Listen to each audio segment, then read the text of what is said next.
Donc, Muriel Vrins, qui est gestionnaire de programme en alimentation durable d'Équiterre, va vous présenter plus d'informations justement sur comment développer des projets en contexte scolaire et faciliter les mesures de salubrité. Et par la suite, vous allez avoir Marc Deshôtels du MAPAC qui va venir vous donner plus d'informations sur les mesures d'hygiène.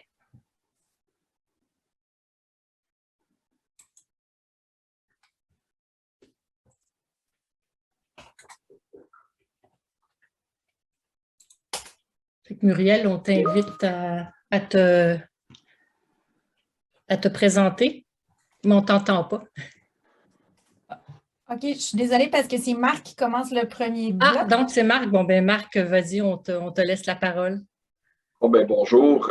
Juste pour clarifier aussi, c'est marqué Ville de Montréal et MAPAC, c'est que la Ville de Montréal fait l'inspection alimentaire pour le MAPAC sur l'île de Montréal. C'est pour ça que j'ai deux chapeaux, j'ai MAPAC et Ville de Montréal, juste pour pas qu'il y ait de confusion comme telle.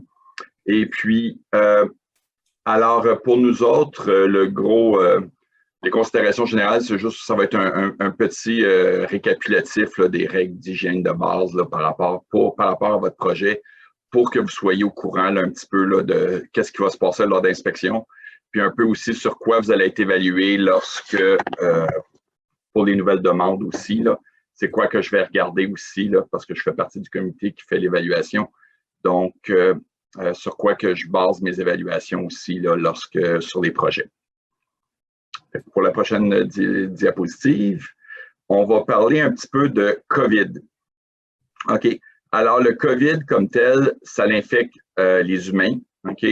Le point le plus important, c'est qu'il n'y a pas de transmission par les aliments. OK. C'est des particules qui se promènent dans l'air. C'est un virus. Donc, ça a besoin de quelque chose pour vivre. C'est pour ça que c'est pas vraiment le contact par les surfaces, c'est pas vraiment évident là, comme tel. Fait que c'est vraiment les gouttelettes au niveau de l'air. Fait que c'est pour ça qu'on travaille beaucoup à travailler le contact puis la distance entre les gens, s'assurer qu'il n'y a pas de contamination par les manipulateurs aux clients ou par les clients vers les manipulateurs. OK. Pour les fruits et légumes, il y a des gens que j'ai entendu parler qui l'avaient avec de l'eau et de savon. C'est pas nécessaire, juste de l'eau. Puis il faut vraiment adapter le libre service. En trois mots, s'assurer que que, par exemple, le libre service soit fait pour idéalement l'abandonner pendant le COVID pour que ce soit fait par des préposés pour justement limiter les sources de contamination. OK. Il n'y a rien qui remplace le nettoyage, la désinfection pour limiter les contaminations. Et les files d'attente aussi peuvent être problématiques, surtout si les gens sont dans des cafétérias scolaires, les gens sont un par-dessus l'autre. Alors, c'est pour ça que c'est important là, de s'assurer de la distance et puis d'éviter le buffet dans le moment. Pour la prochaine quantité, on va commencer avec le début. Lorsque on fait de la préparation alimentaire, ça commence avec la réception des marchandises. Faut vérifier la qualité. Il faut entreposer rapidement. Puis le first in, first out, c'est le premier entrée, premier sortie. Donc, le but de ça, c'est de s'assurer que quand vous recevez des choses, que les produits soient frais et qu'ils soient livrés aussi aux bonnes températures. Il n'y a rien comme prendre un thermomètre puis piquer un aliment pour voir si les choses vous ont été livrées aux bonnes températures. Ça augmente vos durées de vie. Ça permet aussi de s'assurer que votre produit est frais.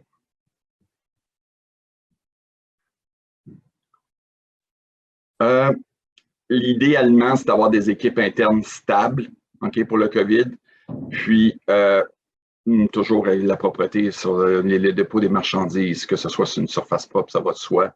Puis la distanciation physique. Puis, quand on parle de lavage des mains, okay, en restauration, on va toujours parler de lavage des mains plutôt que le gel désinfectant pour plusieurs raisons. Premièrement, le gel des mains est bon pour une fois, mais il n'enlève pas les particules, il tue les virus, les bactéries, mais s'il y avait des choses sur les mains, ça ne fonctionne pas. Après 2-3 fois d'utilisation de gel alcoolique, il y a une couche qui se fait, puis ça ne tue plus rien.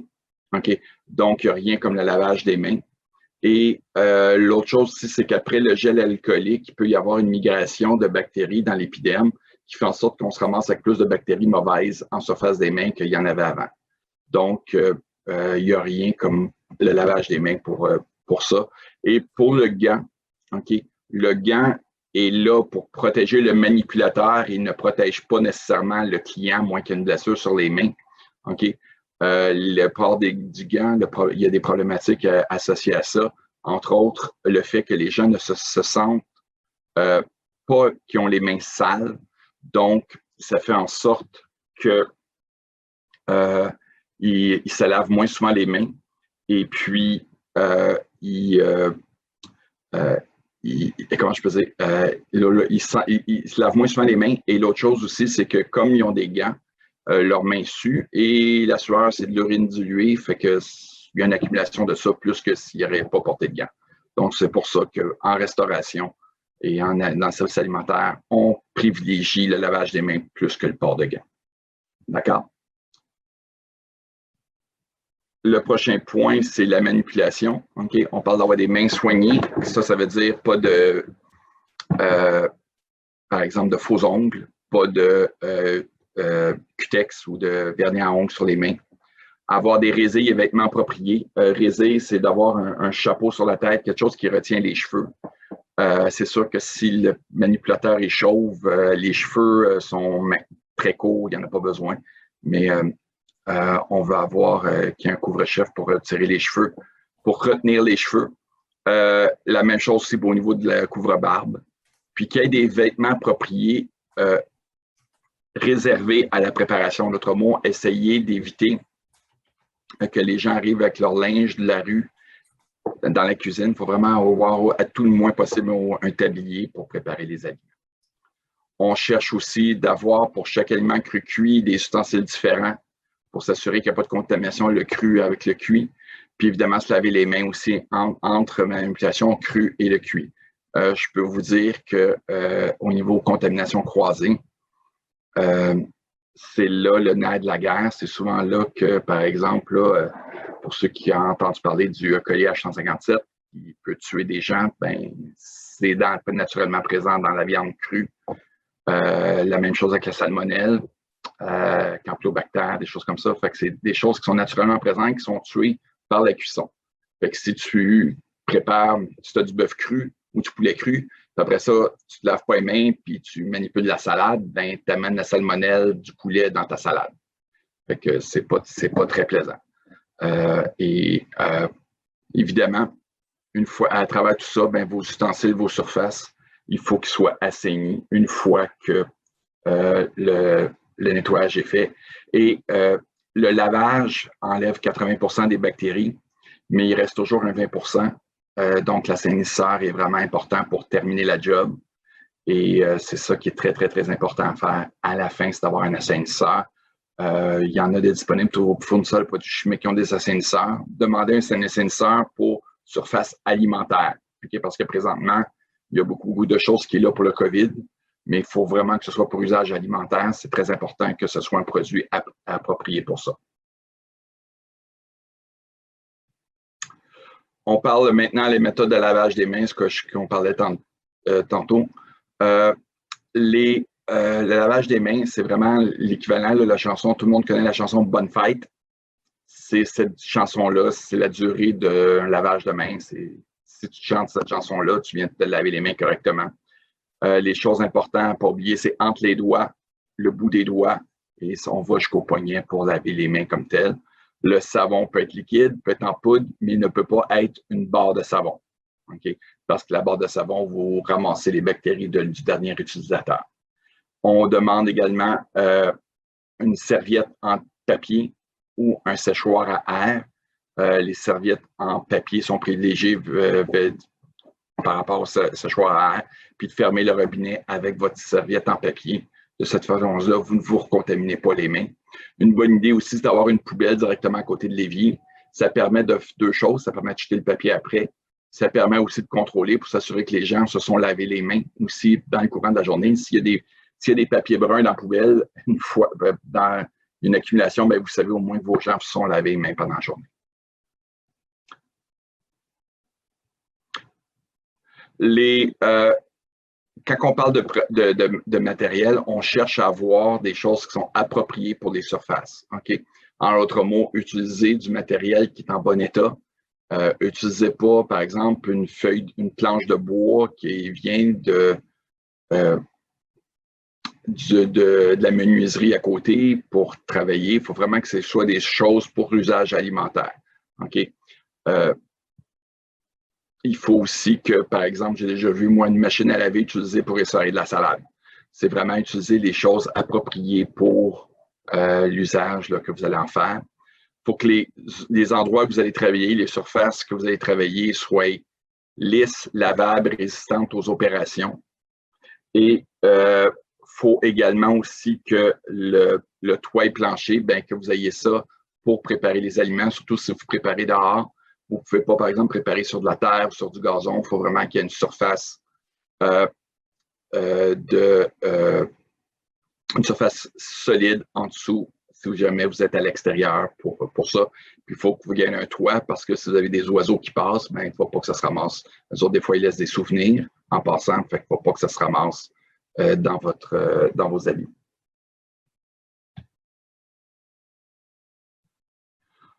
On va reparler encore les surfaces de travail. Les surfaces à travail, encore une fois, les lavables, surfaces à ne pas oublier.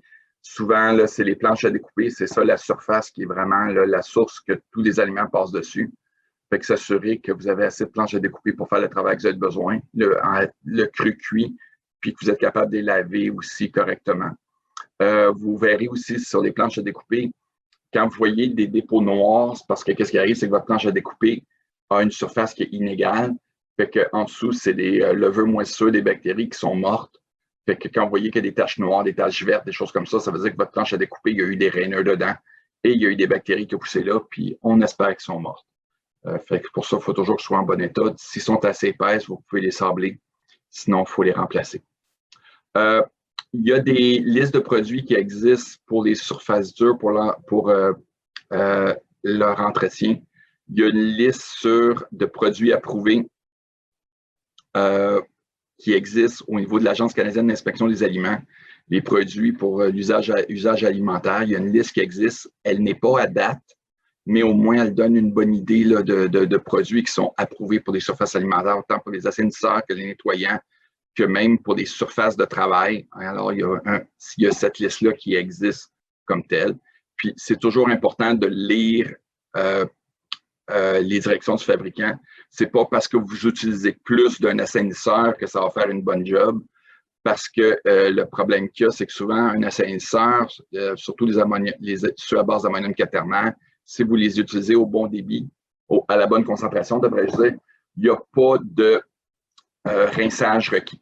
Fait que c'est pour ça que c'est important là, de bien lire les directives du fabricant. Il y en a qui vont le nécessiter, d'autres pas, selon la concentration. Okay? Fait que c'est pour ça que c'est important là, de bien lire les recommandations du fabricant.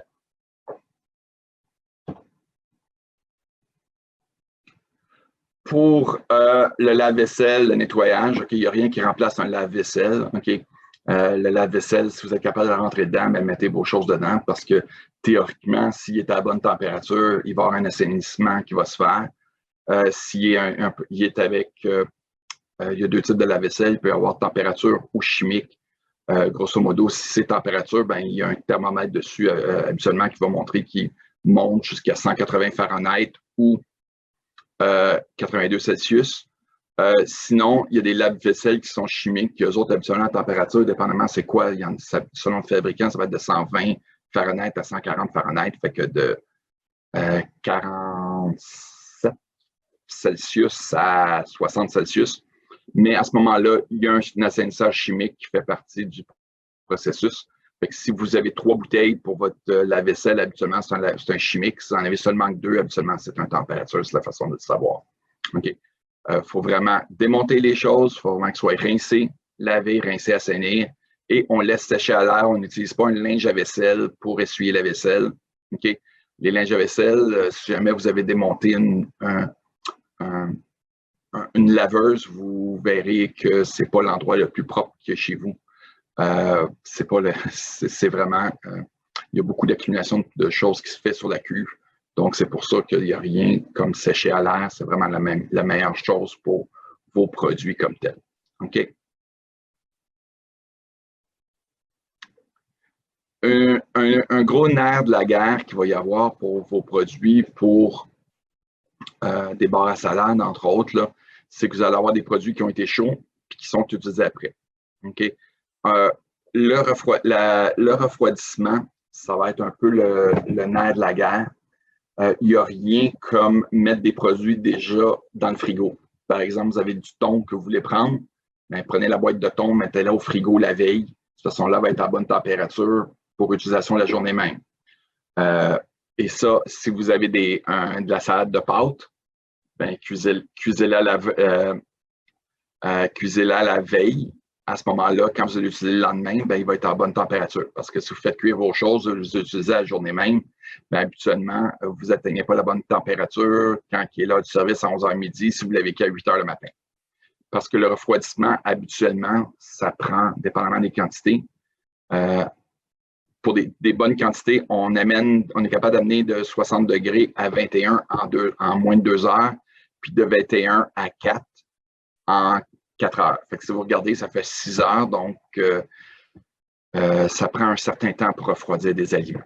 Okay? Le nerf de la guerre, pour nous, au niveau de l'inspection, c'est les températures. 80% des toxico-infections alimentaires sont causées par des mauvaises températures. Okay? Donc, 80% de notre travail pour nous, c'est le contrôle des températures, que ce soit la cuisson, le maintien, le refroidissement. C'est là que ça se passe. Donc, il ne faut pas que les aliments soient entre le 4 et le 60. OK? Et la seule façon qu'on peut vraiment contrôler ça, c'est vraiment avec des thermomètres. OK? La main n'est pas très bonne pour juger de la température. Ça donne une idée, mais ce n'est pas vraiment une bonne mesure. Il n'y a rien comme utiliser du thermomètre à toutes les étapes pour s'assurer que vos choses sont aux bonnes températures, autant vos frigos que votre refroidissement. Alors, c'est important d'investir dans des thermomètres. C'est pas tellement cher. Il y en a des thermomètres à tige qui sont à peu près 7-8 $. Puis la même chose, les thermomètres de frigo à 7-8 $. Puis les thermomètres de frigo, investissez dans un qui est liquide et non pas à ressort. Ceux liquides, ils ont une durée de vie presque infinie tant que vous les gardez en bon état. Tandis que ceux à ressort, après quelques années, ils se dérèglent. Donc, toujours prendre ceux à liquide. Là. Il y en a qui sont pour usage alimentaire qui n'ont pas de mercure. Donc, utiliser des thermomètres avec le liquide, c'est toujours mieux pour si jamais vos frigos n'ont pas de thermomètre, bon, au moins vous avez les bonnes choses. Pour le refroidissement, on demande d'utiliser des petites portions, OK? Et grosso modo, c'est d'utiliser, par exemple, des contenants de cafétéria en métal de maximum 2 pouces de haut, 5 cm. OK? C'est le plus grande surface que vous avez, le plus rapidement le refroidissement va se faire. Et le métal est un meilleur conducteur pour le transfert de température que le plastique. Le plastique a un effet isolant. Donc, si vous voulez refroidir vraiment, mettez-les sur des plaques en métal, des pannes de cafétéria en métal également. Là, ça fait très bien le travail. Mais refroidir en grosse chaudière, ça ne marche pas. Puis on parle d'éviter la contamination croisée, bien ça, à ce moment-là, c'est vraiment par rapport entre le cru, le cuit ou les choses qui ont été cuites ou pas. Fait que c'est pour ça que c'est important d'éviter la contamination croisée parce que si vous refroidissez, le travail qui a été fait pour tuer les bactéries pourrait être annulé par une contamination. L'entreposage des aliments dans un frigo. Il y a idéalement, mettez des dates sur vos choses. Par exemple, si vous avez des choses sur un saran wrap, il n'y a rien comme prendre un crayon de feutre, marquer la date. Identifiez-les si jamais il y a des produits qui sont semblables. Par exemple, là, dans les produits en poudre blanc, là, vous avez sucre, farine, lait en poudre, sucre en poudre, Ajax. Vous avez un paquet de produits qui sont de couleur blanche, sel. C'est important de toujours bien identifier vos produits pour ne pas éviter le gaspillage puis éviter d'avoir des recettes qui goûtent un peu bizarre. La porte des frigos est moins froide que l'intérieur d'un frigo. Fait que si vous mettez des choses si vous avez des frigos domestiques, mettez les choses qui sont pas sensibles à la chaleur, là, par exemple les vinaigrettes, les moutardes, les condiments, les choses comme ça. Et on a aussi des choses qui sont importantes, c'est le principe du OOPS pour l'entreposage. C'est qu'en d'autres mots, plus le danger est élevé, plus l'aliment doit être en bas. Si vous avez du poulet qui est entreposé en haut cru, puis vous faites un OOPS, il y a du jus de poulet qui tombe dans votre salade, ben vous allez peut-être tuer du monde. Si vous avez des cantaloupes coupées, puis ils tombent sur votre poulet qui est cru en bas, ben au péralis, ça vient de donner une saveur, ça peut être bon. Fait que c'est vraiment le principe du OOPS au niveau là, de l'entreposage. Il n'y a rien comme ça. Le froid d'un produit, d'un frigo sera toujours vers le bas. Okay? La chaleur monte, le froid descend, donc les produits sont toujours mieux dans le bas. Il n'y a rien non plus comme pour un frigo d'avoir des frigos avec j'essaie de trouver le mot français, j'ai juste le mot fan dans le moment, mais des éventails pour distribuer le froid, OK? Parce que sinon, les autres frigos, c'est de la gravité. Entre mots, là, votre froid arrive, puis il va sortir haut, puis il va descendre en bas. Donc, il n'y a pas nécessairement un bon échange si jamais le frigo est ouvert souvent. Les formations et les permis, il y a une formation obligatoire qui est pour l'obtention d'un permis. Okay? Cette formation-là est disponible en ligne, entre autres, dans le moment. L'ITHQ donne cette formation-là. Il y a des formations également qui sont disponibles pour l'organisme à but non lucratif, qui n'est pas la même formation, qui est plus courte, mais il y a des formations qui sont disponibles. Vous irez voir sur le site web du MAPAC, vous allez avoir les liens des tous les établissements des établissements de formation qu'ils donnent. Il y a aussi des formateurs qui sont formés pour le donner.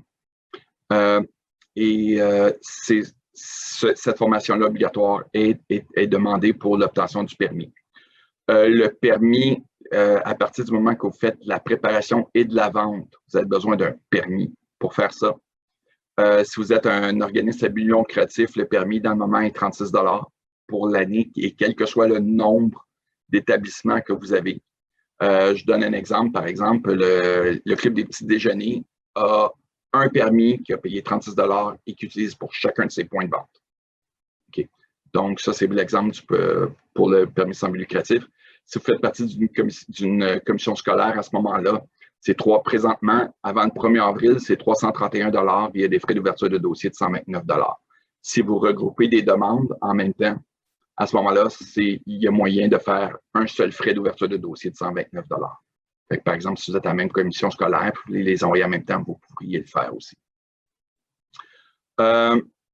Les permis, dans le moment, les gens qui étaient attitrés à ça ont été assignés ailleurs pendant la COVID. Donc, l'émission de permis, présentement, est très retardée et très chaotique, si je peux utiliser ça. Parce que c'est tous des nouveaux qui sont là, qui essaient de faire le travail. Donc, si vous faites une demande de permis, je vous recommande fortement de prendre une copie de votre demande, une copie de votre chèque. Et à ce moment-là, si jamais il y a des problèmes, bien, vous pourrez commencer vos opérations et vous aurez au moins la preuve que vous avez fait la demande et le paiement. Et les inspecteurs, ils sont au courant, il n'y aura pas de problème à ce niveau-là. Okay? Donc, c'est vraiment le principe pour un permis, c'est préparation et vente, et c'est pour chaque adresse différente que vous avez besoin d'un permis.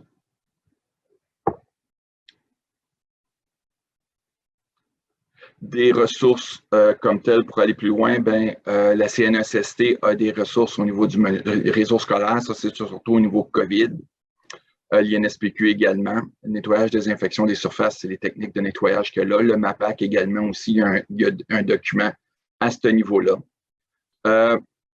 L'autre point, l'atelier 5 épices, eux, ils font des ateliers culinaires en période de COVID. C'est des choses qui sont, comment je peux dire, là, ils font des menus aussi, entre autres, là, c'est à ce niveau-là, fait qu'ils ont des choses comme ça. Puis le gouvernement du Québec aussi a des directives spécifiques pour le milieu de l'école. Alors, c'est pour l'éducation, là, je veux dire. Fait que ils ont des documents comme ça. Au niveau du MAPAC, vous verrez qu'il y a des guides du manipulateur, il y a des guides de nettoyage, il y a des guides, un paquet de guides au niveau des températures, de l'utilisation aussi, l'entreposage, la durée de vie des produits. Également aussi, il y a un site américain qui est très bon, qui s'appelle Still Tasty, qui va vous donner des durées de vie même pour les produits après la date. Okay? Par exemple, les yogourts qui ont une date meilleure avant, mais les yogourts, la date meilleure avant, ça ne veut vraiment pas dire qu'elle n'est pas bon après. Okay? Même il y a certaines personnes qui préfèrent ça quand il est passé date.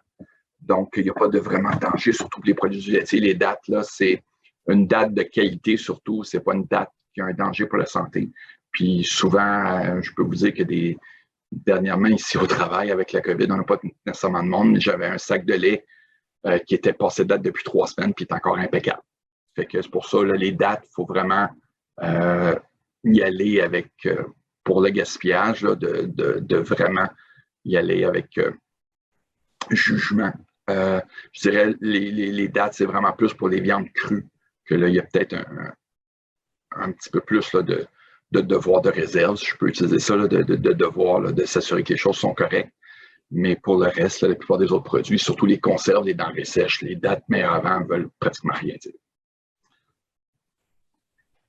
Prochaine page.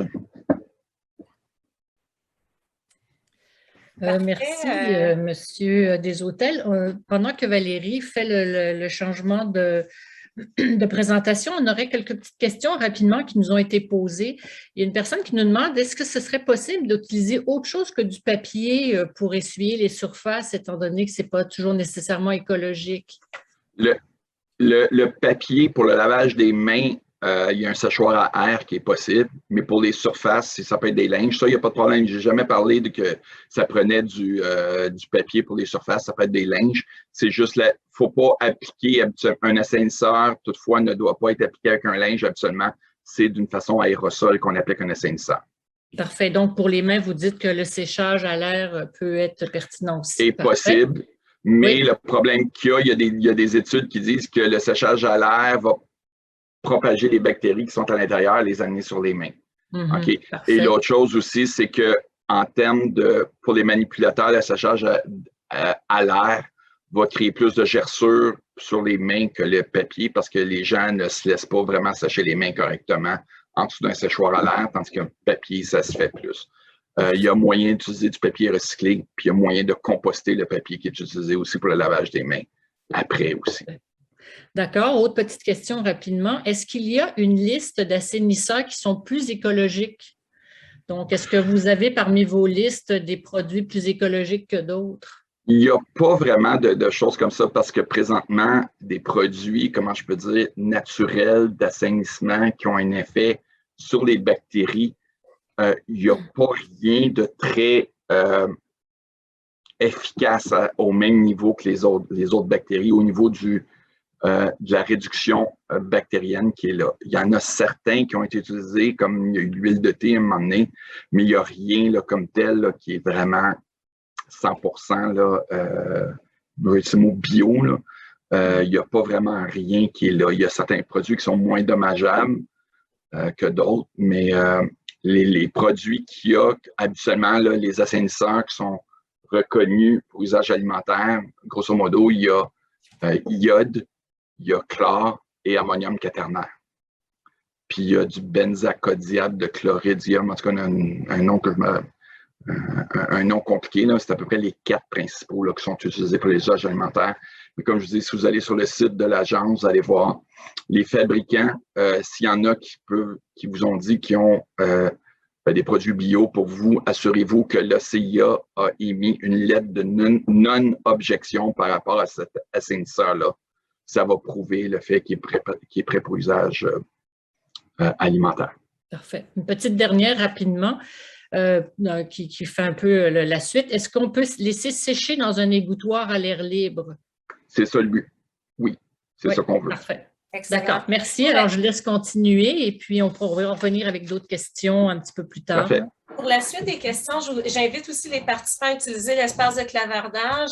Peut-être qu'on n'aura pas le temps de répondre à toutes les questions, mais ce qui est certain, c'est qu'on va faire un envoi où on va pouvoir répondre à toutes les questions que vous allez poser. Donc, n'hésitez pas à utiliser l'espace de clavardage pour poser vos questions tout au long de la présentation. Donc, maintenant, on arrive à la période de présentation par Muriel d'Équiterre. Donc, Muriel, je cède la parole. Bonjour tout le monde, merci beaucoup. Donc, Équiterre est un partenaire de réalisation du projet, puis possède là, une vaste expertise sur la question de l'approvisionnement local en milieu scolaire et institutionnel. Notre programme, justement, d'alimentation vise vraiment à accélérer la transition des organisations puis des institutions vers des pratiques exemplaires en matière d'alimentation durable. D'une part, en renforçant l'éducation alimentaire, mais aussi en mobilisant les institutions publiques à augmenter la part d'aliments locaux, sains, locaux et durables dans leurs services alimentaires et aussi à se doter de cibles d'achat d'aliments québécois. Donc, au fil des années, Équiterre, on a accompagné beaucoup d'institutions publiques, dont plusieurs écoles, et c'est vraiment un plaisir d'accompagner les écoles qui ont été sélectionnés dans le cadre du premier appel de projet et qui vont être sélectionnés dans le cadre de cet appel de projet ici. Donc, on va présenter les mesures à garder en tête pour les différents types de projets qui sont admissibles à l'appel de projet. Évidemment, ce n'est pas une liste exhaustive. On vous invite vraiment à toujours vous référer à la page rentrée scolaire 2021-2022 COVID-19 Gouvernement du Québec pour avoir l'information la plus à jour puis rester à l'affût des règles selon justement votre région, selon votre centre de service scolaire et votre école.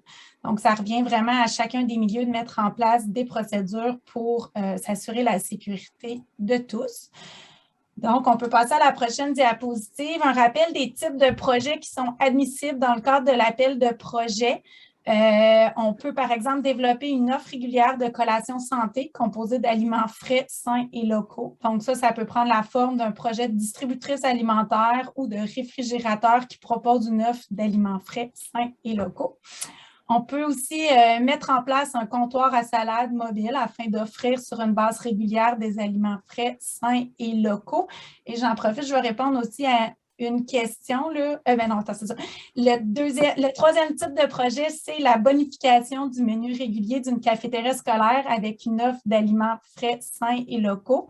Ça peut vraiment prendre la forme du réaménagement des comptoirs de la cafétéria pour justement laisser plus de place aux aliments frais, sains et locaux.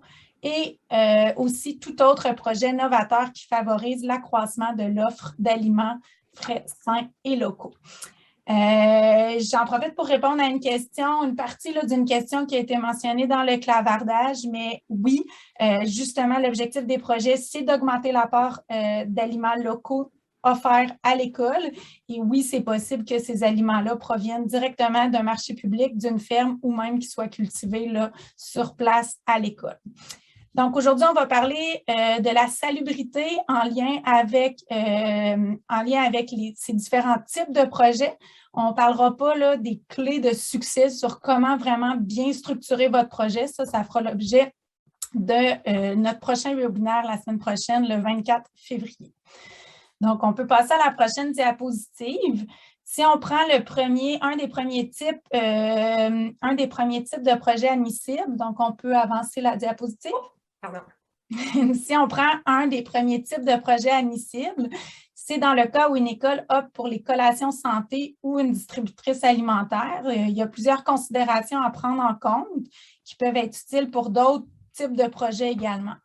Donc, souvent, ce type de projet-là est mis en place dans les écoles qui n'ont pas de cafétéria ou de service traiteur. Ce sont, par exemple, des intervenants, soit du service de garde scolaire ou des membres du personnel qui peuvent gérer la réception des aliments. Donc, pour la réception des aliments, il faut appliquer les éléments qui ont été présentés par Marc pour la réception des marchandises, c'est-à-dire privilégier la salubrité, la stabilité des équipes qui sont en contact avec le personnel venant de l'extérieur de l'école, donc par exemple les livreurs. Idéalement, il faut organiser les tâches de sorte que les livreurs et fournisseurs puissent déposer les marchandises à l'entrée de l'établissement pour éviter les allées et venues des travailleurs extérieurs à l'école dans les locaux du bâtiment.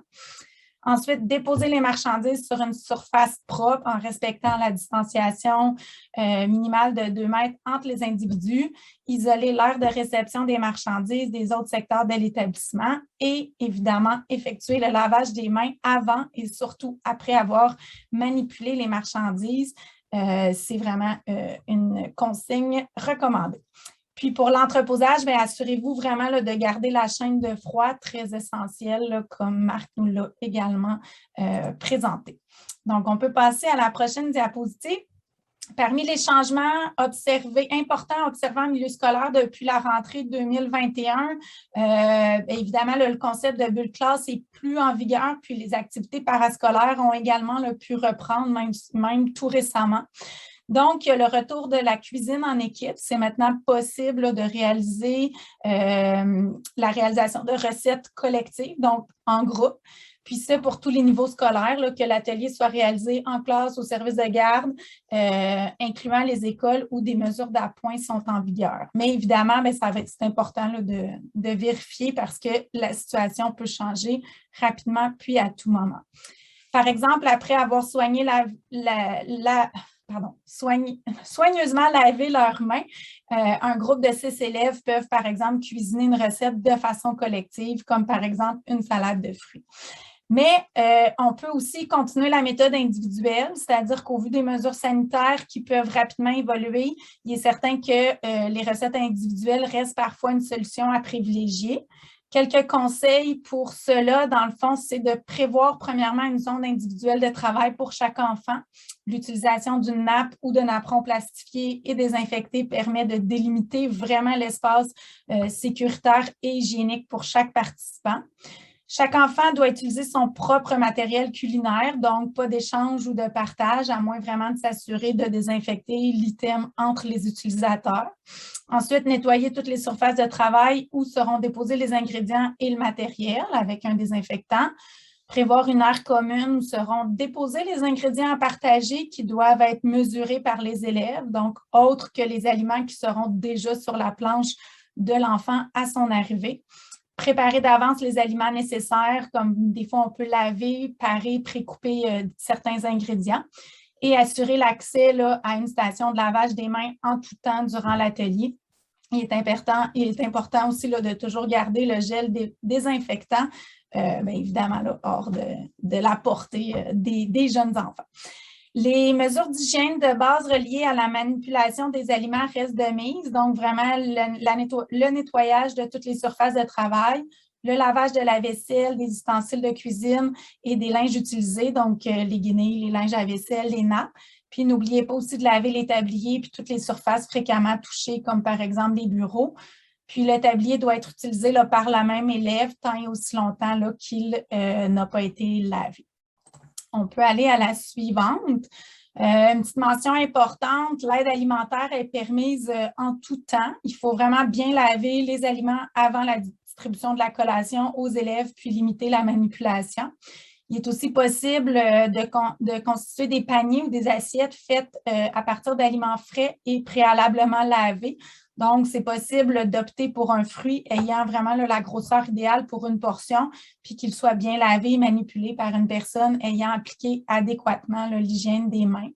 C'est important aussi de mentionner que si la situation demande la fermeture d'une classe par mesure préventive, peu importe la durée de cette fermeture-là, l'aide alimentaire, si c'est possible, doit continuer d'être offerte aux élèves qui en reçoivent et à ceux qui en manifesteront le besoin. Puis ces actions se feront toujours en conformité avec les éléments prévus au protocole élaboré par les organisations scolaires. Donc, on peut aller à la prochaine. Si on opte pour la bonification des menus de cafétéria, voici quelques spécifications à prendre en compte. C'est important de noter que l'organisation habituelle des cafétérias et des salles à manger est maintenant permise, mais évidemment, la vigilance reste de mise.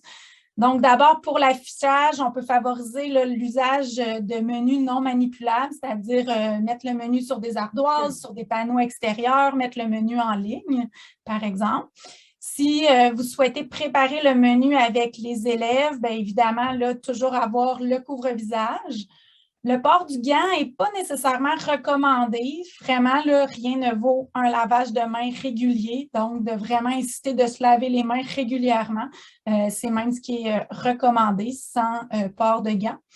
Pour faciliter l'encadrement des élèves, voyez aussi parfois si c'est possible de travailler avec une demi-classe. Parfois, ça peut être aidant. Puis, il est préférable aussi d'assigner les élèves à une même station. Si les élèves changent de poste de travail, bien, à ce moment-là, il faut juste assainir là, la surface ou l'équipement qui est utilisé. Et évidemment, nettoyer, désinfecter les surfaces et les équipements après chaque atelier. Donc, pendant le service, assurez-vous que les élèves puissent se laver les mains, donc qu'il y ait une station de lavage à portée et que la chaîne de froid est respectée, et ce, là, même pour les fruits et légumes coupés. Ensuite, après le service, le refroidissement doit se faire le plus rapidement possible, comme Marc nous l'a mentionné, pour atteindre entre 0 et 4 degrés. Pour accélérer le refroidissement, dans le fond, on peut séparer les portions ou encore utiliser une cuillère de refroidissement. Donc, par exemple, si vous offrez un potage à la courge, assurez-vous de le servir chaud dans un réchaud puis de le refroidir rapidement pour la serrer une fois le service terminé. Et évidemment, toujours nettoyer, désinfecter les surfaces et les équipements après chaque service. Ensuite, si vous souhaitez aller de l'avant avec un projet de comptoir à salade, voici là, quelques conseils, particulièrement pour le service. Bien, premièrement, c'est important de savoir que le libre service par les élèves, en fait, par tous les clients, là, des fois, il y a les élèves et des membres du personnel. Ce n'est pas recommandé dans le contexte actuel, dans le but vraiment de limiter l'utilisation des ustensiles et des pinces à usage multiple dédiés à la manipulation des produits. Il est vraiment recommandé que le service soit assuré par un préposé, puis ce préposé-là doit être muni d'un masque et d'une protection oculaire. Lors du service en file d'attente, c'est idéal dans le fond d'avoir un marquage au sol qui peut aider là, les élèves à garder une certaine distance avec le comptoir. Par exemple, vous pouvez utiliser des flèches collées sur le sol ou sur les murs, des panneaux qui indiquent les tables et les chaises à utiliser afin justement d'encourager un flux de circulation à sens unique et de faciliter une certaine distanciation physique. Lors du service aux tables, au buffet ou au comptoir à salade, si les tâches nécessitent absolument d'être à moins de 2 mètres d'une autre personne, sans barrière physique, le personnel de service visé doit porter un masque de procédure et une protection oculaire, donc les lunettes de protection ou la visière qui recouvre le visage jusqu'au menton. Et il doit également là, se laver les mains avec de l'eau et du savon. C'est important de noter aussi que des barrières physiques, donc des cloisons pleines et facilement désinfectables, peuvent être installées pour séparer les travailleurs des élèves aux caisses, devant les cuisines ouvertes ou du comptoir à salade. Il s'agit par exemple d'une recommandation, ce n'est pas une obligation. Assurément, les barrières physiques là, peuvent amoindrir l'exposition du personnel et des clients. Donc, on voit un exemple à la prochaine diapositive d'une photo là, justement d'un comptoir à salade avec justement une certaine barrière là, entre le service, entre ceux qui font le service et ceux qui viennent s'y servir. Donc, pour les mesures générales, pour les comptoirs à salade, vraiment, ça, par exemple, c'est une obligation. Le comptoir à salade doit être muni d'un paralène et il doit aussi être maintenu en tout temps à une température maximale de 4 degrés. Il est recommandé aussi que la manipulation des ustensiles soit faite par le préposé seulement. Donc, en résumé, on peut vraiment imaginer là, différents scénarios acceptables pour les comptoirs à salade. Idéalement, il faut éviter que les élèves ou les clients, dans le fond, se servent directement pour éviter qu'ils manipulent plusieurs surfaces ou plusieurs ustensiles en même temps. Toutefois, ils peuvent prendre leur assiette sur le comptoir qui a été déposé par le préposé, puis ils peuvent justement demander ce qu'ils veulent mettre dans leur assiette. Donc, le libre choix est vraiment possible. C'est juste que ce n'est pas le libre service qui est possible, mais on peut encourager là, les élèves, le personnel, les clients à choisir, dans le fond, en demandant à la personne qui fait le service quels sont les aliments qui composent le plat souhaité. Le plexiglas, comme je mentionnais, il n'est pas requis si la distance entre le préposé et l'élève ou le client peut être respectée, mais le parallèle est toutefois, pour sa part, obligatoire pour les comptoirs à salaire.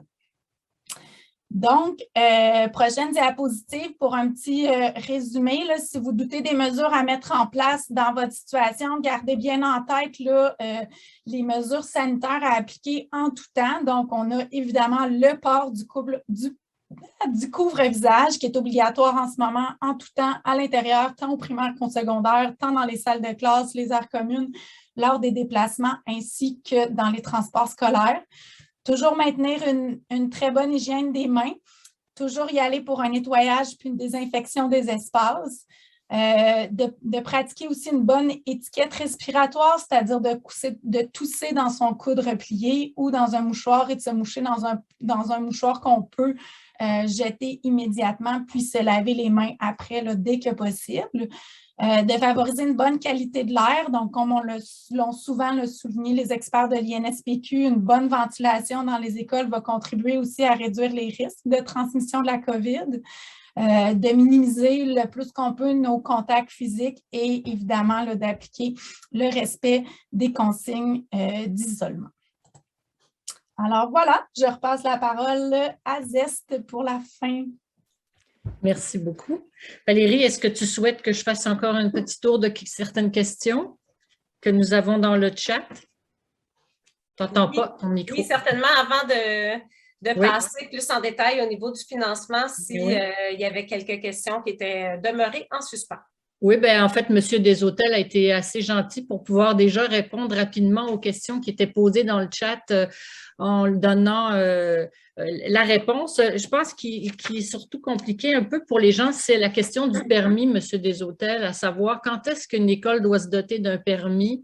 Est-ce que vous pourriez peut-être rapidement nous tracer dans quelle occasion un permis est nécessaire? Le permis est nécessaire à partir du moment qu'il y a préparation et vente sur les lieux. Donc, si vous vendez pour 1 $ votre assiette, ça prend un permis. OK? Si vous le donnez, il n'y a pas de permis qui est requis. Bon, c'est assez clair. Donc, c'est ça la nuance. Le permis que vous avez besoin, c'est restauration, préparation générale. L'autre point, par exemple, c'est que présentement, si vous le servez, c'est préparation générale sans buffet. Si c'est service par eux-mêmes, à ce moment-là, c'est préparation générale avec buffet. Et là, à ce moment-là, le permis est un petit peu plus élevé. Il est de... J'ai un blanc de mémoire, là. Avec buffet, il est à 509 $ par année.